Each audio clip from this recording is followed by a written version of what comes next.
안녕하세요. 통증 닥터 백선생입니다. 오늘은 자세에 대한 얘기를 해보려고 합니다. 우리가 근골격계 통증이 있어서 병원을 내원하게 되면은 의사 선생님들께서는 항상 강조하는 게 있죠. 바로 바른 자세와 스트레칭과 운동을 항상 강조를 하시는데요. 왜 그렇게 바른 자세를 강조하는지, 그리고 자세가 좋지 않으면 왜 근골격계 통증이 발생하는지에 대해서 전반적으로 한번 다뤄볼 생각입니다. 그리고 자세가 좋지 않으면 발생할 수 있는 대표적인 그 일자목과 거북목에 대해서 알아보고, 그것으로 인한 경추통 그리고 후관절 증후군까지 한번 살펴보도록 하겠습니다. 먼저 자세라는 거는 한마디로 정의를 하게 되면 신체의 정렬 상태를 의미하게 됩니다. 신체의 정렬 상태. 자세를 유지하기 위한 구조물들이 있는데요. 먼저 기본 토대가 되는 것은 바로 뼈대가 되겠죠. 그리고 뼈와 뼈를 연결해주는 관절이 있고요. 그리고 그것들을 연결해서 단단히 잡아주는 인대 조직이 있습니다. 그리고 근육이 있고, 이것들을 조절해 줄 수 있는 신경으로 자세는 유지가 되게 되죠. 그래서 이 뼈와 관절과 인대와 근육과 신경에 문제가 생겨서 나타나는 통증들을 우리는 근골격계 통증이라고 얘기를 하죠. 근골격계 통증. 그래서 이 5가지를 잘 이해하게 되면은 근골격계 통증이 왜 생기는지를 잘 이해할 수가 있게 됩니다. 그래서 그것들을 하나씩 한번 살펴보도록 하겠습니다. 먼저 이렇게 기본 토대가 되는 뼈대가 있죠. 뼈와 뼈를 이어주는 이 공간을 바로 관절이라고 얘기를 하게 됩니다. 관절. 그리고 이 뼈와 뼈를 단단하게 잡아줘서 관절이 제 위치를 잘 유지할 수 있게 도와주는 게 바로 인대라는 조직이죠. 먼저 관절은 굉장히 다양한 형태로 존재를 하게 됩니다. 다양한 형태를 가지고 있고요. 그래서 약 3가지 정도의 역할을 수행하게 됩니다. 먼저 뼈와 뼈를 연결하는 역할을 관절이 해주게 되는 거고요. 그리고 관절에서 바로 운동이 일어나게 되죠. 그래서 우리는 관절 운동을 하게 됩니다. 이 옆에 있는 그림으로 와서 보면은 뼈대는 이렇게 하나로는 꺾일 수가 없겠죠. 부러지지 않는 이상 이 뼈대는 꺾이지가 않는데, 이렇게 관절이 존재를 하게 되면서 얘네들이 운동을 할 수 있게 되는 겁니다. 그래서 이렇게 관절 운동을 할 수 있게 되는 거고요. 그러면 이 관절 운동을 할 수 있게 뼈를 잡아당겨주는 누군가가 있어야 운동을 할 수 있겠죠. 그 역할을 하는 게 바로 근육이 그 역할을 하게 됩니다. 그래서 이 근육이 힘줄로 뼈대에 이렇게 부착을 하면서 운동을 도와주게 되는데요. 얘가 바로 이제 근육에 해당이 되죠.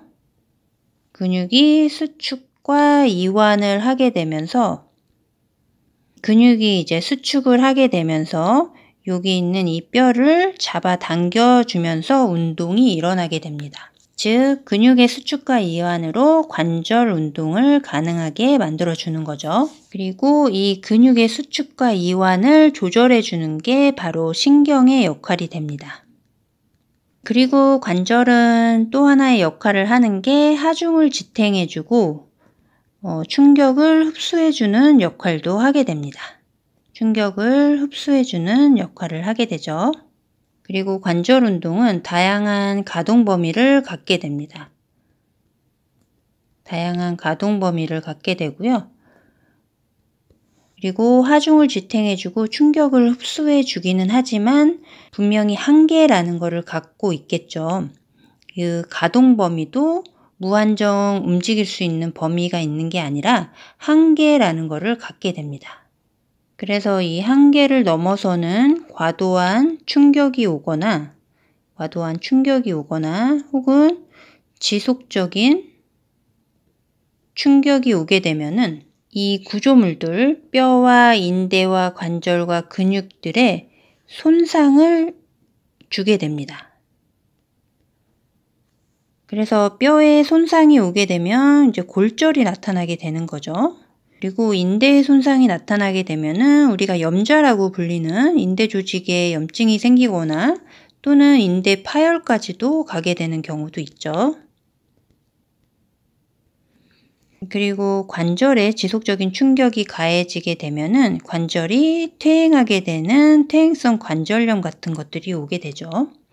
그리고 근육에 오게 되면은 근육의 긴장을 높이게 되고 그리고 심하면 근육의 파열까지도 오게 됩니다.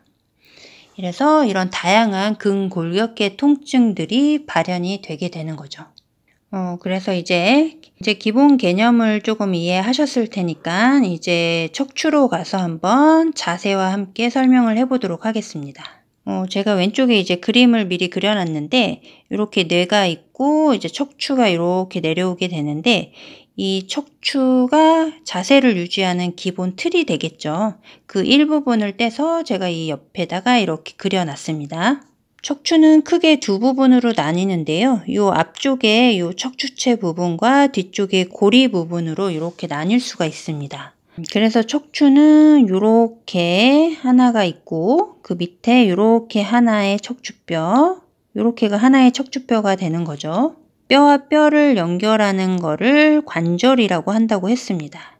그래서 척추뼈는 앞쪽에 있는 관절과 이 뒤쪽에 뼈와 뼈가 만나는 이 관절로 구성이 되어 있는데요. 앞쪽에 관절과 뒤쪽에 이 관절, 이 앞쪽에 있는 관절을 우리는 디스크라고 부르는 거고요. 이 뒤쪽에 있는 관절을 후관절이라고 부르게 됩니다. 디스크도 일종의 관절에 해당이 되는 거죠. 우리가 자세를 얘기할 때는 항상 축이라는 게 굉장히 중요하게 됩니다. 이 중심축이라는 게 잘 유지가 돼야지 이 자세를 잘 유지할 수가 있습니다. 즉, 이 밑에서 그림으로 한 번만 다시 설명해 보자면 이렇게 뭔가 상자가 하나 있다고 봅시다.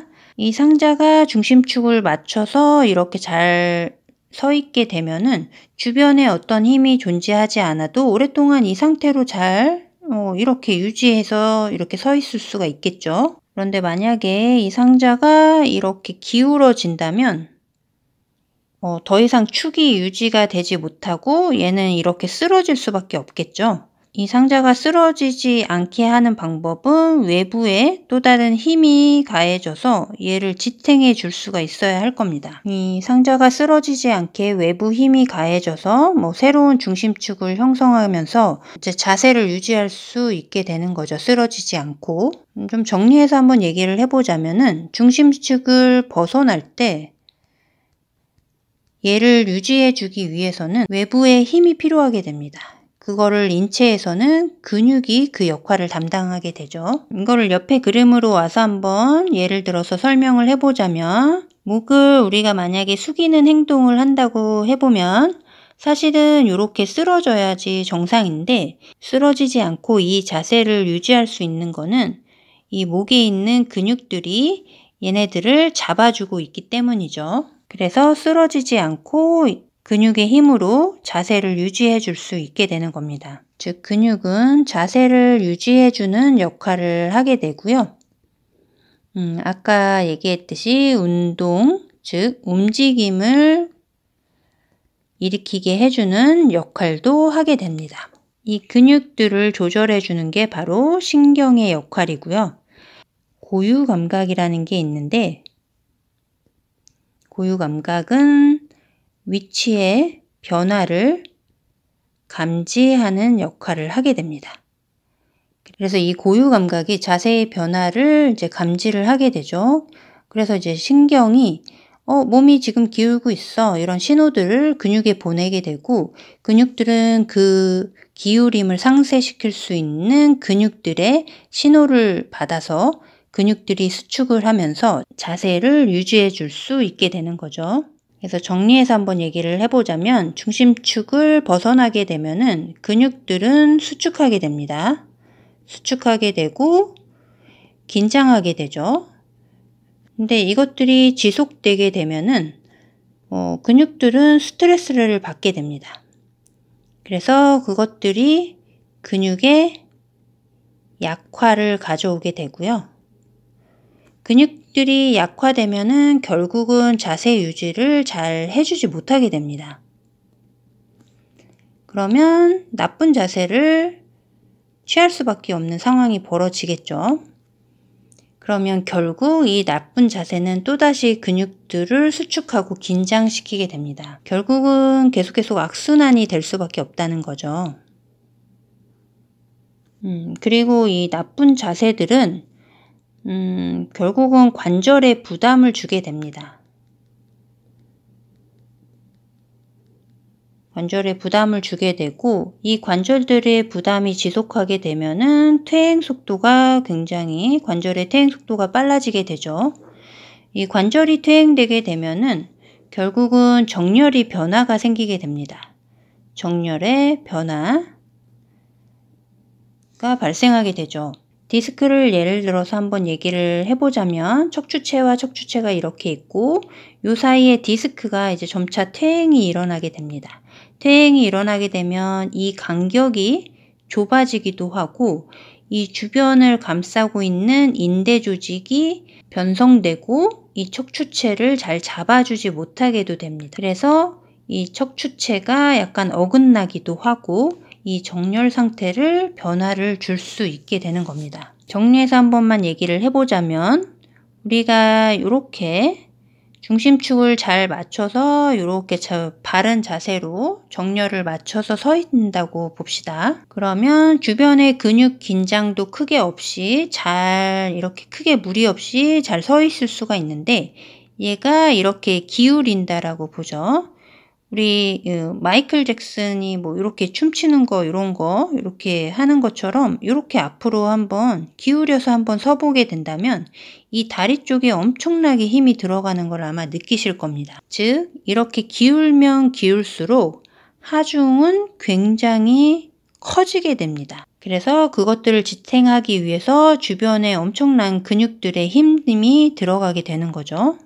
즉 근육의 긴장도가 굉장히 높아지게 되고 또 그 하중을 받아주는 관절에도 굉장히 큰 부담으로 다가오게 됩니다. 척추로 얘기를 해보자면은 바로 기립근들이 굉장히 긴장도가 높아질 거고 뿐만 아니라 주변에 도와주는 근육들도 굉장히 긴장도가 높아질 겁니다. 그리고 관절에 부담이 되는데 요거 잠깐 요 그림으로 와서 살펴보자면 척추에는 두 종류의 관절이 있습니다. 앞쪽에 디스크가 있고 뒤쪽에는 후관절이 있게 되는데 대부분의 하중을 받는 거는 디스크가 받게 됩니다. 그래서 다시 돌아와서 관절에 부담이 된다라는 거는 바로 디스크에 부담이 높아진다라는 거고 그래서 결국 디스크 탈출증 같은 디스크 관련 질환들이 나타나게 되는 거죠. 디스크 관련 질환이 생기면서 디스크의 기능이 점차 떨어지게 됩니다.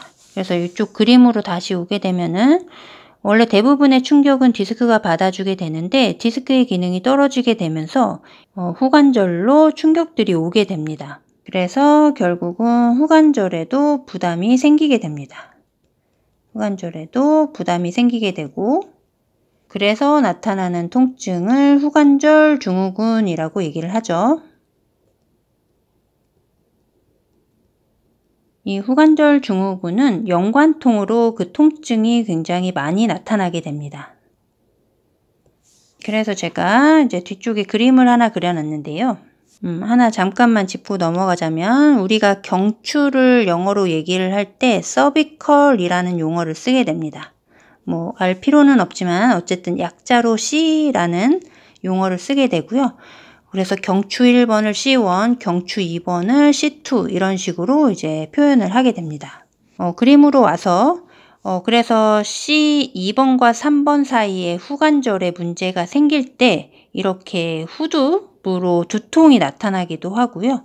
이렇게 목 뒤쪽 그리고 견갑골 사이 그리고 승모근 부위 쪽으로 연관통들이 발생할 수가 있게 되는 겁니다. 그래서 정리해서 한번 얘기를 해보자면은 이 후관절 증후군으로 경추성 두통도 나타나게 되고 경추성 두통, 그리고 굉장히 많은 분들이 호소하고 있는 승모근의 뭉침이나 통증 같은 것들도 나타나게 되고요. 그리고 견갑골, 날개뼈죠. 견갑골 통증, 그리고 등 통증을 호소하게 됩니다. 그래서 환자분들이 목이 아프고 두통이 생기고 등 통증을 호소하게 되면은 의사 선생님들은 1번으로 생각하는 게 바로 이제 경추성 질환을 의심하게 되는 거죠. 그래서 이렇게 자세가 나쁘면 다양한 통증들을 야기할 수가 있는 건데요.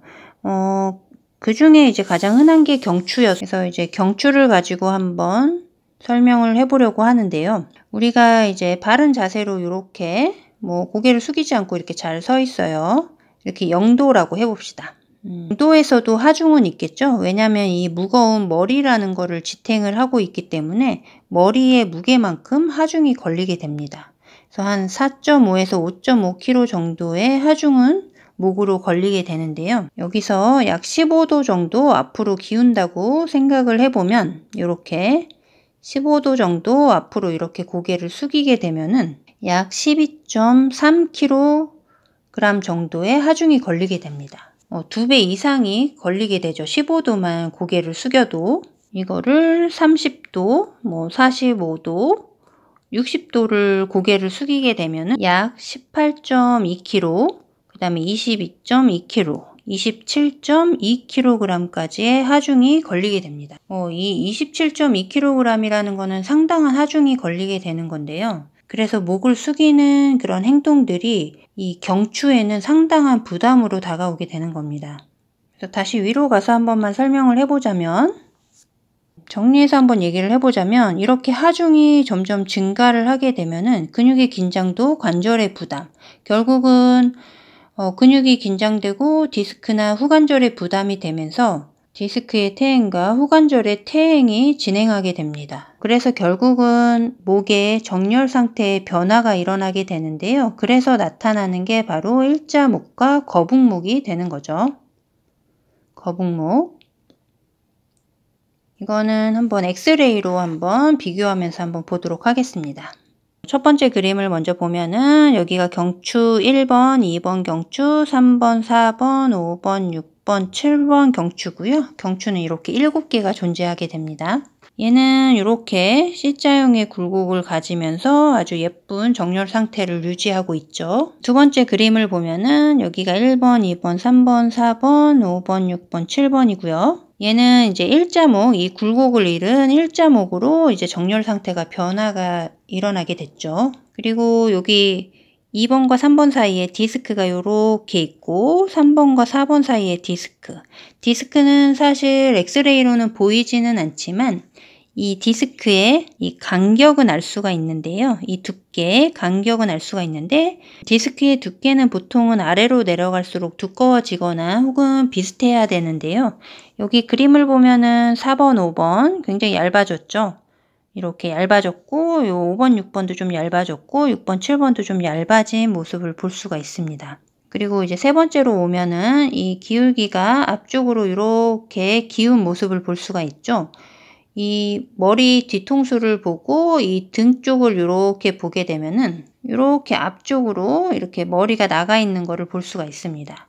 이런 거를 바로 거북목이라고 얘기를 하는 거고요. 여기도 뭐 1번, 2번, 3번, 4번, 5번, 6번, 7번 하면은 이 5번, 6번 사이에 디스크가 많이 퇴행된 거를 볼 수가 있죠. 6번, 7번도. 보통 이제 디스크 관련 질환은 C4번과 5번 사이, 그리고 C5번과 경추 5번과 6번 사이에서 많이 발생을 한다고 합니다. 그 이유는 우리가 이제 고개를 숙이는 행동을 할 때 이 4번과 5번 사이, 그리고 5번과 이 6번 사이의 관절에서 이렇게 앞으로 꺾이게 됩니다. 보통은. 그래서 이 꺾이는 지점에서 하중을 많이 받을 수밖에 없는데요. 그래서 보통은 4번, 5번과 6번 디스크에서 많은 하중을 받게 되고 거기에 있는 디스크들의 퇴행이 먼저 일어나게 됩니다. 이제 다시 돌아와서 한번 다시 살펴보자면 인체는 바른 자세를 유지하는 게 중요하게 되는데요. 이 중심축을 잘 맞춰서 자세를 유지하게 되면은 주변의 조직에 큰 부담 없이 유지를 할 수가 있는데, 이 축을 벗어나기 시작을 하면은 근육들의 긴장도가 굉장히 높아지게 되고, 이것들이 스트레스로 다가와서 결국은 근육을 약화시키고, 결국은 자세 유지도 제대로 해주지 못하고 나쁜 자세를 유지할 수밖에 없습니다. 이런 것들이 관절에 부담을 주게 되고 퇴행을 진행시키게 되죠. 결국은 구조적인 변화도 일으키게 됩니다. 그래서 이러한 악순환을 끊어내는 게 굉장히 중요하게 되죠. 그래서 이 근육의 수축과 긴장을 좀 완화시켜 주기 위해서 우리는 스트레칭이 중요하게 되는 거고요. 그리고 근육을 튼튼하기 위해서 근력 강화 운동을 하는 게 중요하게 되는 겁니다.